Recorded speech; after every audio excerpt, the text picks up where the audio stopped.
I think most of you know John and certainly seen him around the racetracks. He's certainly been out and about for a long time. I've got one little article there mentions that you were going to actually retire or give up racing at the end of '83. Yeah. And seems like almost 30 years later you were hanging in there till things went wrong, and it's been great having you around for such a long time. I also read there that one of your earliest competition cars was an AP6 Valiant. Now, I did my apprenticeship working on Valiants, and they were pretty much a dog of a thing when it comes to corners. They certainly didn't like going round them a lot. And so I just wondered what you were thinking then, John, when you decided to get into a Valiant to start your competition career. Hush your mouth, mate. I think it was a good old girl. He just sort of pointed in the approximate direction you were going to go and just hope for the best. It was great. I guess it stood you in good stead. Thanks. I'll leave you with it. Thanks, John. Thanks, Gary. First of all, I'd just like to say thank you to everybody for their kind thoughts and words when I was lying flat on my back in the US with a spinal cord injury. And I got phone calls and cards and things from everybody in the club. Dick Carter particularly organised a thank you card, a get well card for me, and it was really greatly appreciated and did a lot for my morale. Last Friday, it was exactly 2 years since I got injured, and as everybody knows now, it was in Tennessee, and I had a head-on with another motorbike, and I was on the wrong side of the road, so that sort of put paid to me. To be honest with you, I'm lucky to be here, but you know, as fate has it, I survived, and I've got a spinal cord injury from the waist down, so I can still wave my arms and do whatever from the waist up, so it's not too bad. Just a couple of things. I am a little bit uncomfortable sitting up here bullshitting on about myself. I can bullshit about everybody else, but I just don't really feel that comfortable. So I thought I'd just say a couple of things, and then if people want to fire questions at me, that'd be pretty good. It'd be remiss as well for me to just thank a few people that have been really, really good to me over the last 2 years. Not to mention, obviously, my wife Eileen. It should be gold-plated for what she does for me. And also too, and all the guys from Shed, the Clarkie and Cole and Bubba and Barry and Steve, all those guys that sort of dug in to help me so much. And the other guy is Wally Hungerford, who's been with me for God knows, haven't we? Well, we've been through thick and thin together. He's like my brother. And without those people, I think that I would be doing it pretty tough. So yeah, thanks fellas. It really does matter a lot to me. As Gary said, I started motorsport in 1971, I think it was, member of the Eastern Suburbs Sporting Car Club, and doing lap dashes and dirt short circuit and hill climbs and all the usual stuff. And those days, I think the Eastern Suburbs Sporting Car Club was a pretty damn good club. I think early in the piece it was run by Max Stahl and his wife Margaret, and it had a huge membership. And I met guys in there that I've had lifetime friendships with, like the Barguanas and David Noakes, and even I think Ronnie Hay was a member of that stage because it was a really strong hill climb club. I did the usual tricks with playing with hill climbs. I had a V8 Valiant, which wasn't that flash. And in fact, I was paying it off to my father at the time, and he wasn't that real thrilled about me racing around Emery Park in the thing. Especially when he busted me, we had a look at the result sheet that was in the glove box of the car at the time. So I ended up bailing out of that, and I bought a little Mini Cooper S like everybody did. And I think I ran the Cooper S in hill climbs for about 2 years, just the usual stuff for that, till finally a guy come up to me that I used to work with, and his name was Bob Kennedy, and he actually punting a car that Tony Caldersmith, one of his creations back in the day, was an Alton. And Bob Kennedy came up to me and he said, "Listen, son, if you keep this up with that Mini, you'll either hang on the scenery and you'll have nothing left, or you're going to blow it up." He said, "My suggestions to you would be that you get rid of the Mini, buy something to tow with, and buy a Formula V." And I went, "All right." So I followed Bob's lead, and off I went. I ended up buying a Formula V from a couple of very reputable young blokes, the Connolly brothers. Bruce is here somewhere. And it was the ex-Peter Finlay Nota V. Yeah, freeze it now. Thanks, Pete. And I believe it was the very first Elwood chassis, because from what I can gather, Bruce Connolly rode it off at Warwick Farm or something, and so Elwood made a chassis in a couple of days and threw it together, and that was the first Elwood. So I think I've got the first one. So anyway, it was a good old car, Pete. I ended up running it in for about a year and a half or something. Changed bodies with it a couple of times, because the nose cone, because after Finlay had finished with it, it was about 4 inches thick, full of bog and stuff, and you could use it as a battering ram. So exactly what I used to use it.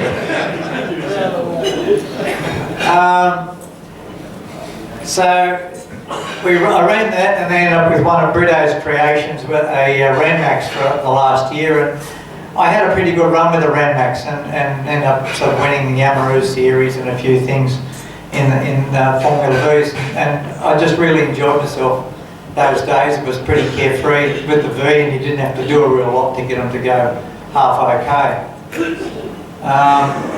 Following that, I think it was about 1970, that was 74 through to about 76, 77, I decided to lash out and buy a Formula Ford. So I sold the V and went into the Formula Ford, and I bought ex-Lefo P4A Bowen. I bought it off a guy,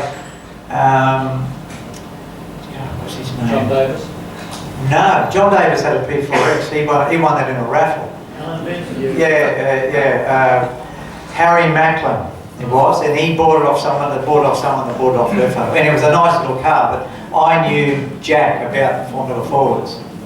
And so what did I do? I just rang up Andrew Middeke, who I knew from a long time ago, and said, do you know somebody that can have a look at this car? And he said, ring Dave Moore.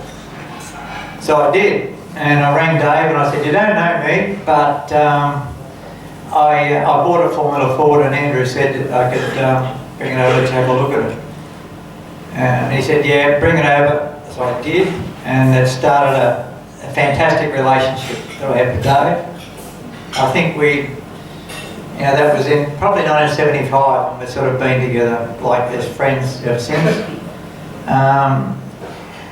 They introduced me to Moore Engineering those days, and I used to call it the Ford Street Mafia. There was that many people in there that used to come and go out of Moore Engineering, and I was just this shiny, bright-eyed, bushy-tailed young kid that'd sit there and looking at everybody. And there was those days I remember going in there. It was Dave and Harry Gallen, Bruce Carey, and John O'Brien, I think Gronky was there, Paul Hamilton, used to be in and out of the place, Ray Winter.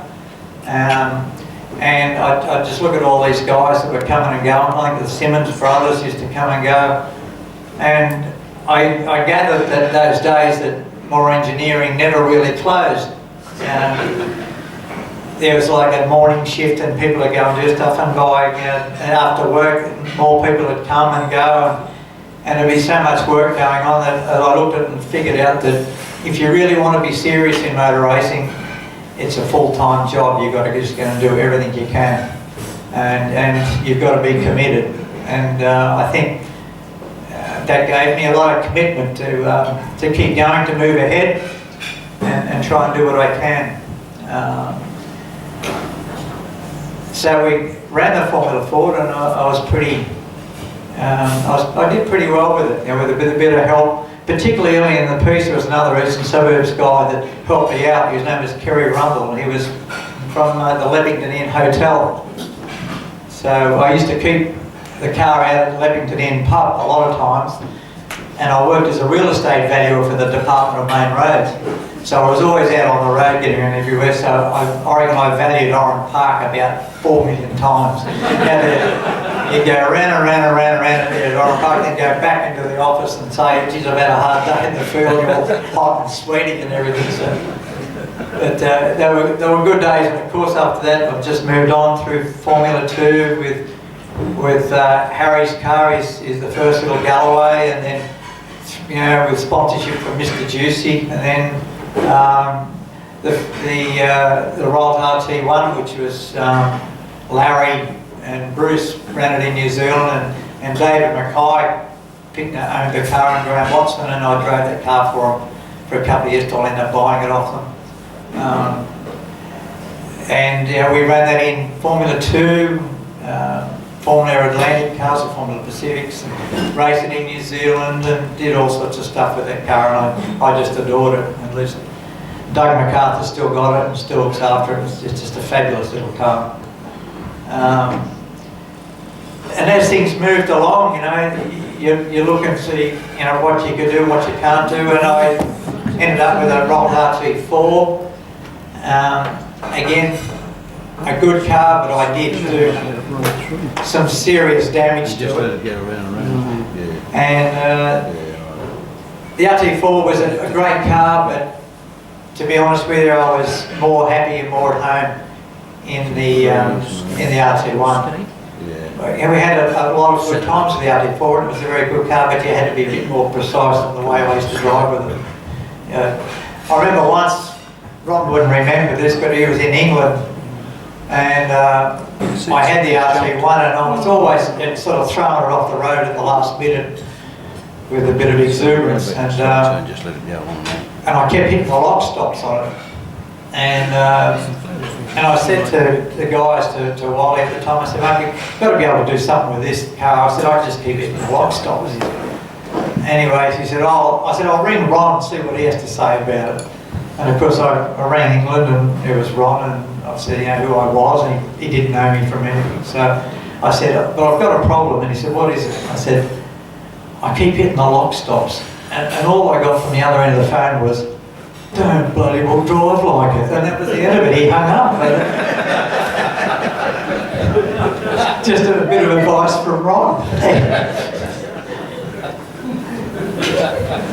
But as we said, I progressed through it, and I believe that things went pretty well for me generally with this, particularly the single seaters. That was my biggest passion, and still to this day I enjoy it.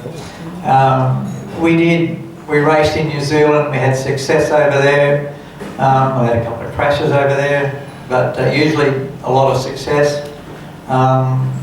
Raced here in the Formula 2 Championship with the RT1. At least I was able to win that, as well as with the RT1 and the RT4 and the National Panasonic Series here and everything. And I really enjoyed that racing because it was really hard, it was really tough. No one gave an inch, and there were some really, really good drivers that we raced against. And I think I look at open wheeler racing these days, and it's just a sad reflection now. of things that used to be. It is a shame. But those days with people like Larry and Andrew Medikin, Charlie O'Brien, and John Bower, the list goes on and on and on, from Australia, plus all the overseas guys that came in for the Grand Prix back in that day when they run down at Calder. It was pretty tough, you know. It was don't give an inch. You know, you struggled for every little bit of tar that you could find, plus a bit, and every lap you did was a qualifier. I remember when we went racing in New Zealand, and we did the New Zealand series over there, which is the international series, and I raced in most of them, and I found when I first went over there that I could get around about, out of a, say, 40 lap race, I could probably get to about lap 15 or 18, and I'd start to knock up and then end up having a spin, thrown off the road or doing something. I just couldn't keep the pace up with these guys that were there. Eventually I ended up getting onto it because you just had to. It was like sink or swim, you just had to do that. By the time I got back in Australia to race back here, everything was in slow motion. I just couldn't believe how slow everybody else was. You know? And that's why I just to say to the guys, I said, it's amazing what competition, hard competition does to you, and how it sharpens you up. And then when we raced in Formula 2, particularly at the Amaru series with Peter Lana and Sheedy and Sambo and those guys that come up, Peter Lana was probably the hardest opposition we had, but the RC1 was really dialed in at that stage, and we had it really working. And it was just a great little car, and it was very quick around there.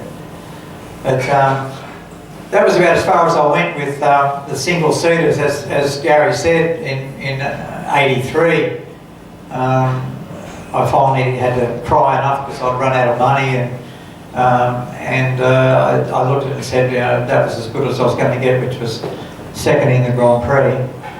And so we decided to pull up stumps just as Toyota came along and said, we want you to drive our touring cars. And to be frank with you, I always looked upon touring cars as something that you pulled a trailer with. But they paid me well, and I went and did it, and I had 10 good years with Toyota in various cars, although I had to sort of drive Corollas and stuff, and you spend all day just driving around like this with your other stuff.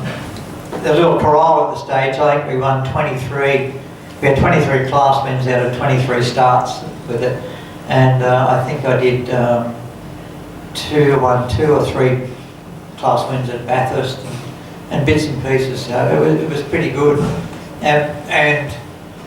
but not that fulfilling to me as far as racing is concerned. Also too, in the middle of a lot of that, when I was running the single-seaters, I got a call from Alan Grice, who said, listen, there's a guy who wants to run a Tirana at Bathurst. He hasn't got a lot of money, and would you be interested in having a drive? I said, yeah, his name was Ralph Radburn. So we started at Bathurst, I think it was in 1979, and he just said to me, all we want to do is just go round and round all day and wait for everybody to fall over. And so he said, just keep your nose clean and off we go.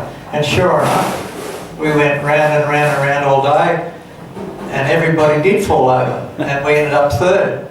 And I said to Ralph, how good is this, mate? But it's, it worked out really well. I think I ended up with Rookie of the Year or something. So the next year, Gricey said to me, well, I'm giving you an upgrade, you're with me next year. So we went, so it was a bit of a different scenario. Everybody went round and round and round, and I ran out of talent on the end of the straight and stuck it in the sand at the end of Main Straight. So it sort of cost us at the time, but again, I stood in the middle of the Gricey and Frank Gardner war at the time, which was pretty good value. But saying that about Gricey, he was good to me. Everything he said he'd do, he did. He looked after me very well later on with different things as well. So I thought Alan Grice actually to me was a pretty damn good bloke. So I've no problem with that. Other racing I did, of course, was with, when I finally got fed up with running the Corollas, I got approached by Dick Johnson to go to Bathurst and run their Sierras, which was an interesting car to say the least. I think it was 1,170 kilos and 9-inch rims and 650 horsepower. And I remember it was about, they had about 200 horsepower at 4.8 and they had about 600 at about 5.2. And I spent all day when you get on the gas, you nail it, and then all of a sudden nothing happens. And then it comes on with such a rush, you're getting off the power, off the throttle, but the thing's still accelerating. It was the weirdest feeling when you're getting off the power and it's still driving. Anyway, that's the way they operated. And I think Dick started 3 cars at Bathurst and blew one up, and he blew one up. I think John Bower threw a flywheel or something, and he had 6 drivers anyway. I remember the pit boards were out, and the first pit board said Dick's out, and the next pit board said John's out, and then the next pit board said you're out. And they had to pull in, and when I drove into the pits, there was an English guy, Rob Gravitt, there was Craigie Crichton, John Bower and Dick all standing around in driving suits, all looking at each other saying, who's getting the drives? So anyway, they turfed me out of the car, and I think after about 45 laps or something, and we ended up second overall. They missed out by 28 seconds from Tony Longhurst. So it's a funny thing, I hear John Goss going on about, I'm the only man that's ever won the Australian Grand Prix and Bathurst. And I can actually say I'm the only man that's come second in both of them. So been the first of the losers every time. In the middle of a lot of that as well, we had a sports car that a guy called Richard Warland approached me to have a bit of a drive at the Australian Sports Car Championship. And it was a very interesting car. It was actually a Tiga Formula, Tiga Sports 2000 chassis with a Mazda rotary stuck in it. I think it was an ex-Moffat engine, had about 300 horsepower. And, but talk about widowmakers, that was the car that did it all. It just, everything fell off it. And it just tried to kill me. And at one race down at Winton, it nearly did. I think I had a stuck throttle going through the S's of Winton, and it's climbed the bank just in front of the pits and hit this tyre barrier, exploded tyres and everything in the crowd, rolled over 3 times and then lay on the ground. I was sitting in the car out, there's not a wheel left on it, with this motor doing about 15,000 revs behind me until it finally cried it up. And there was bits and pieces everywhere. I think they took about 5 or 6 people in the crowd to hospital with shrapnel wounds and stuff like that. But it was a really interesting car. The other car I drove, which I thought was a really good thing, was at the World Sports Car Championship down at Sandown. They had a round down there, and I got seconded to drive an ADA Cosworth in the C2 class. They had 2 different categories. And it had a 4-litre long stroke DFV in it. And it was a chassis built by March Engineering at the time, and it was a really, really nice car. A guy called Chris Crawford owned it. And so I got dragged in to drive that, and it was we ended up in C2 class second, but we led for most of the race until the last lap when the car started to run out of fuel, and because they had fuel limit restrictions and you couldn't put fuel in, you put so much in the car. And I remember the last lap there was a guy named Bellum, Ray Bellum, and he was driving a Spice, And I think they'll end up being the world champions. And he and I think he must have been running out of fuel too, because we're doing about 40 kilometres an hour up the back straight at Sandown, banging panels trying to get each other off the track. And he just happened to have just a little bit more fuel than me and staggered over the line. So, but it was a good day, and I drove with a guy called Arthur Abrams, who was a Formula 2 guy at the time, and it was a good turnout. It was just a good car and very enjoyable to drive. And the other things that I did, of course, is then after all that is I got involved in historics, and it's probably one of the best things that I've done in historics. You know, Steve Fryer, a good friend, said to me one day, "I want you to come on to Oran Park and have a drive of my little 23 in historics." So I turned up there, and it was amazing. Just looking up and down Pit Lane, all my old friends were there, and I hadn't seen them for so long, and I wondered where they all went, and they all just disappeared and went into historics. And it was just a great time, to be a part of it again, just to meet old friends and race the way we do in historics, and it's just terrific. It opened up opportunities for me besides driving Steve's car. Then he obviously introduced me to Ashley Dawson-Damer, and I ended up driving the D Details. And I think the sort of cars that I looked as a kid and just dreamt about driving, and here it is, driving the little 25 and the 49 and the 79. And I thought to myself, just how good is this to be able to drive these sorts of cars? It was just fantastic. And that was what, to me, what represents historic motor racing. Just being able to go there with your friends to race, to enjoy yourself, without pressures of doing when you're driving. Back in the days when things were super serious, historic racing was just a good relief, and just something that you just have a passion for. It was fantastic. I also, of course, had my little Formula Fords and the Super Turbo that was left to me when Toyota closed the race team a lot earlier, and I just managed to hold on to the Super Turbo and run it in Group A occasionally, in between blow-ups and clutch failures and things. Eileen can attest to how much we've been spending on the bloody thing lately, but it won't go away, it's still there. And during that time too, I had a crack at some more open race meetings of just doing the state Formula Forward series against all the kids in doing the state Formula Forward series, and I enjoyed it, but up to a point. And I really feel sorry for a lot of these kids that are doing this now in open race meetings, where they've sort of missed out on something. They've missed out on an apprenticeship. They come straight out of go-karts, they get straight into this thing, and they have someone that supplies the car that says them, like a light bulb, said, okay, screw them in the car, off you go, get out there and drive, and come back in, get out of the car.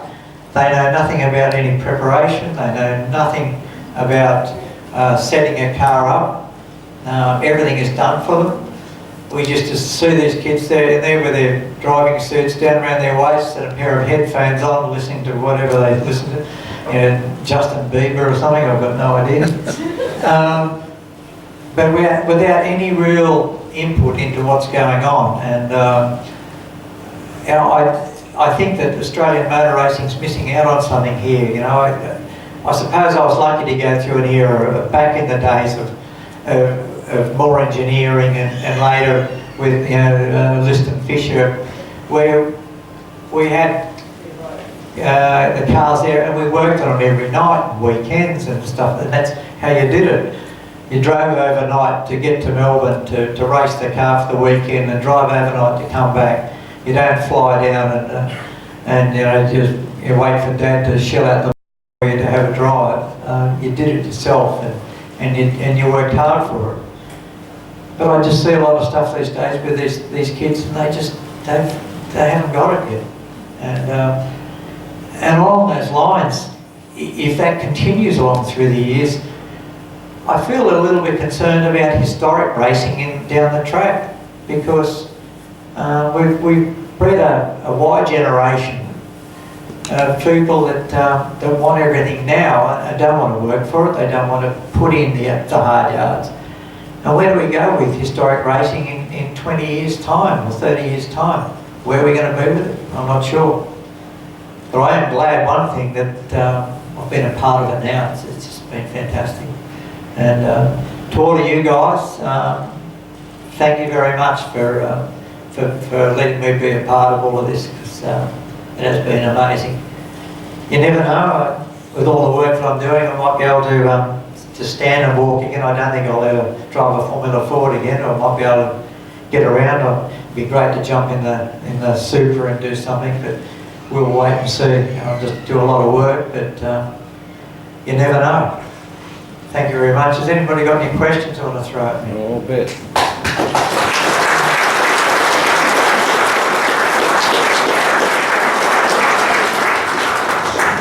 Anybody? Yeah, John, Mark was telling me about a story you retold about Bathurst and Corral when you had some pretty stiff opposition.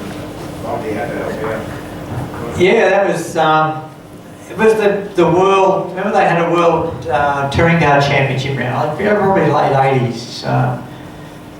Anyway, there was a guy from UK. Excuse me while he does that. It's called a spasm, so no problem. And it was Chris Hoggets, and he was the world champion in the under 2 litre class at the time.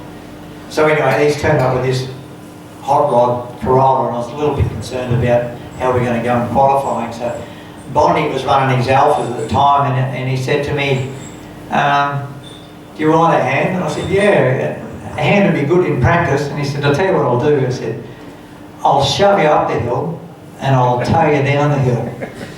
And the Alpha was the perfect car to do it. It was 2.5 litres, so it wasn't heaps faster up the hill, but it was quicker, so it would give me a good run. So for 2 laps we went out behind me, and we'd gone up Mountain Straight, and I remember the Corolla used to rev to about 8.3, 8.4 going there. Up Mountain Straight I had about 8.8 and it was still going, Bondi's still shoving. All I could see in the mirror when he was behind me was just his face smiling at me. We got up Mountain Straight, then I've stayed in front, I've gone up the top and across the mountain, and he was behind me, and he followed me all the way across the mountain, and we got down to Forest Elbow to come on. He's just accelerated past and jumped in front of me. And we've gone down Conrod Straight, and the tacho, I think it was around like 9.3 or something around.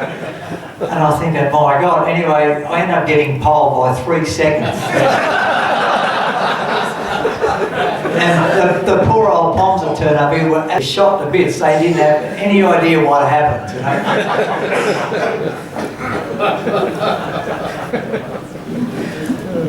Anybody else? Hang on, I'll just try and calm my legs. Yeah, they will calm down a bit. What it is, it's a message getting off my legs when I'm moving. Goes up, hits the roadblock wherever it is, and then bounces back down and doesn't get to your brain, so your legs just go crazy. Yeah, sorry. John, the first Tasman meeting, I can still see you coming in the mirrors down to turn 9.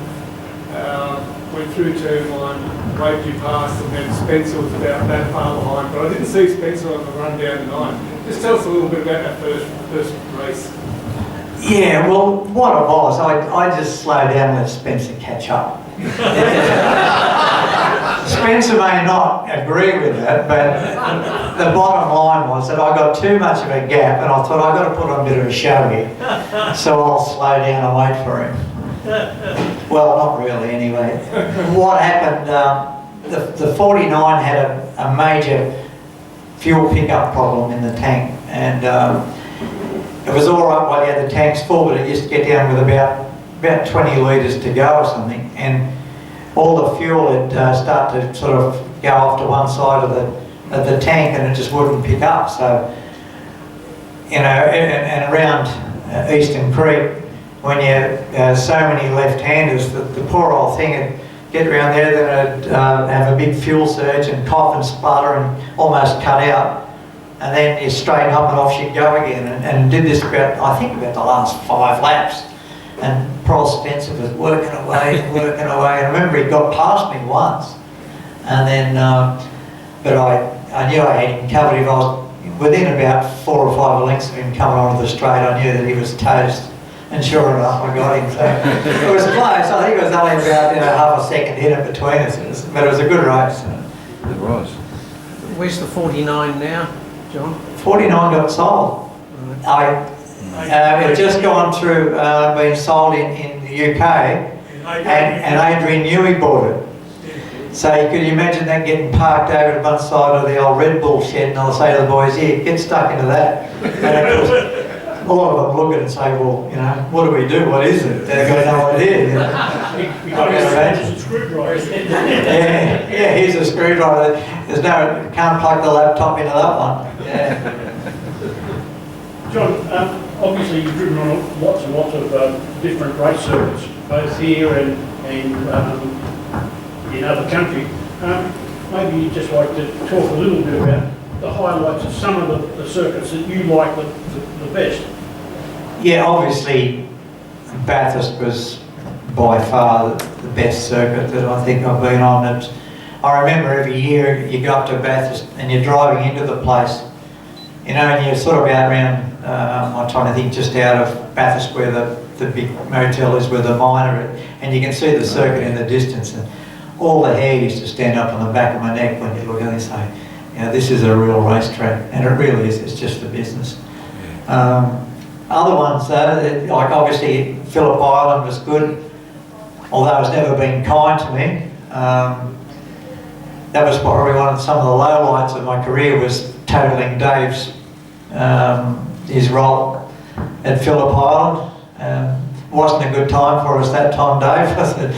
And I remember saying to Dave before, I said, I reckon I can get flat over Lukey Heights in top gear. And guess what? You can't. And we spread it R221, I think it was for about 200 metres. There was bits of it everywhere. Even caught the ground on fire. It was that much. But yeah, Phillip Island was great. And also in New Zealand, we raced at some tracks over there, and I remember being on the Air Force base at Christchurch at Wigram, and it was sensational. It was so fast. I think those days when I ran the RT1, there was one photo, I don't know that come up there, where there's a corner in the main straight called Bombay Corner. And we ran an overdrive top. I've never run in that little car ever since or before. So I guess probably 160 mile an hour or something, and you're flat through Bombay. And we used to go in, I'd go in at 9.3 in top, and you just exit at about 8.8. And it's just sort of scrubbing some speed off in the middle of it all. And it was just tighten up the seat belts. You know, it was just such a good corner, and we used to flatten the wings out, flatten them out until finally they was that flat. I remember I had a spin, and its car's gone whisker, whisker 3 times around, and they're not facing the right direction. I just grabbed fourth and get going again. And the guys didn't even know I spun, they just thought it was a slow lap. You know? And it was great, and that little car there was particularly fast, I think. And because everything was tucked in and it was really neat and aerodynamically, it was just a crack little car, and it really did the job around there.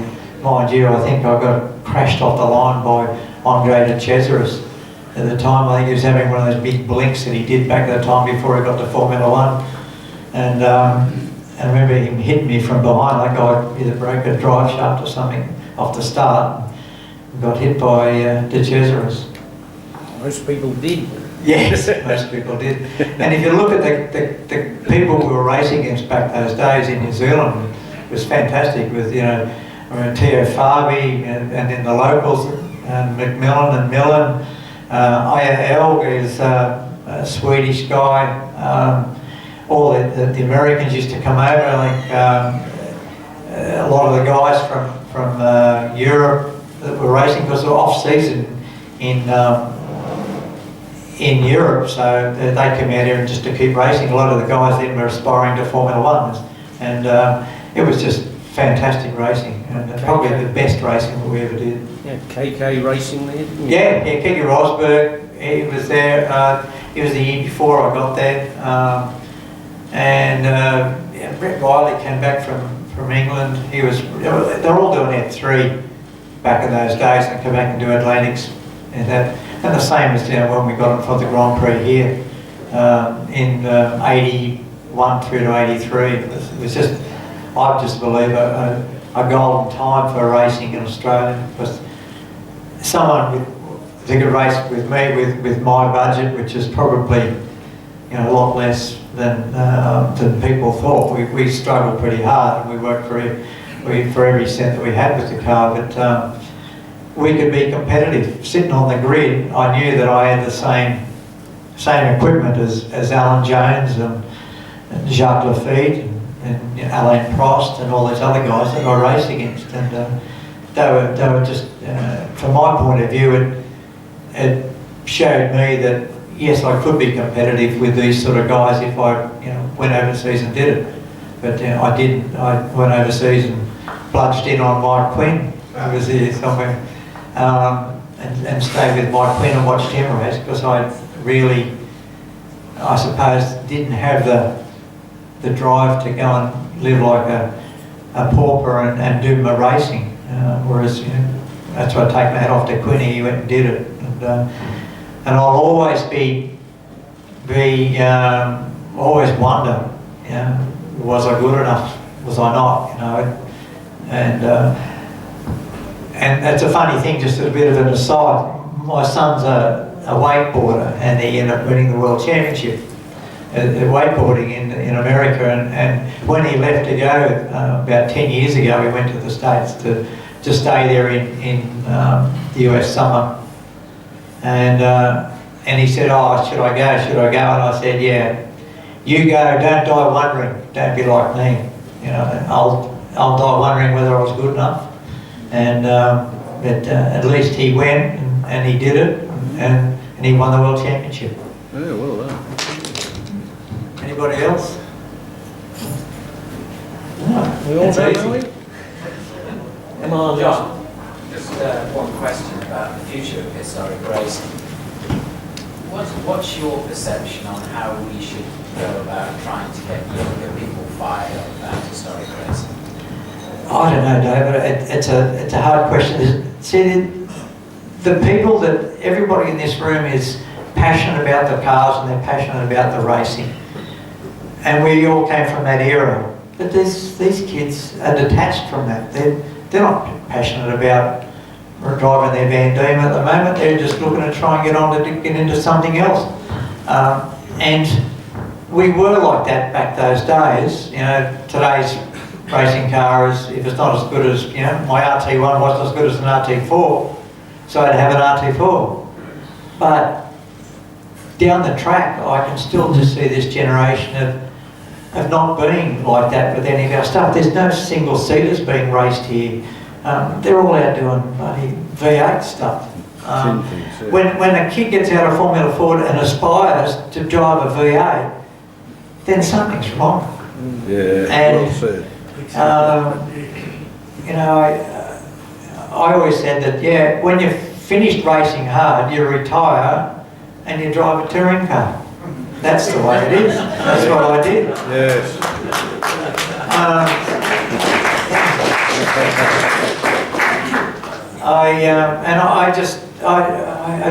I fear for what it is, and maybe, you know, the only category that I can see that is really, really worthwhile for kids, and I honestly believe that everybody that races cars in historics should have a go at a Formula Ford. They should have a drive of it. It is the best category of racing in Australia, and it teaches you so much. That's my passion. That's why I drive the cars. When you're sitting on the grid with that, you're exactly the same as everybody else. You can't hide behind a checkbook. You can't outmoney anybody. You're all sitting there, and you're sitting there, and you've got to do what you've got to do.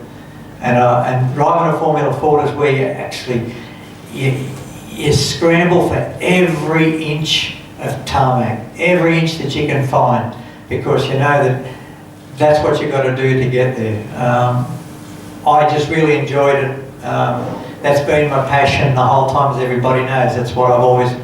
I had the choice. I could have gone on board with Eileen's help, of course. Most anything that we needed, but I chose a Formula Ford because that's pure, absolutely pure racing, and I think that, as I said, everybody should have a crack at it. Everybody should get in and have a day and say, all right, now I understand what it's about. Any more? Well said, David. Well said. Thank you very much, everybody.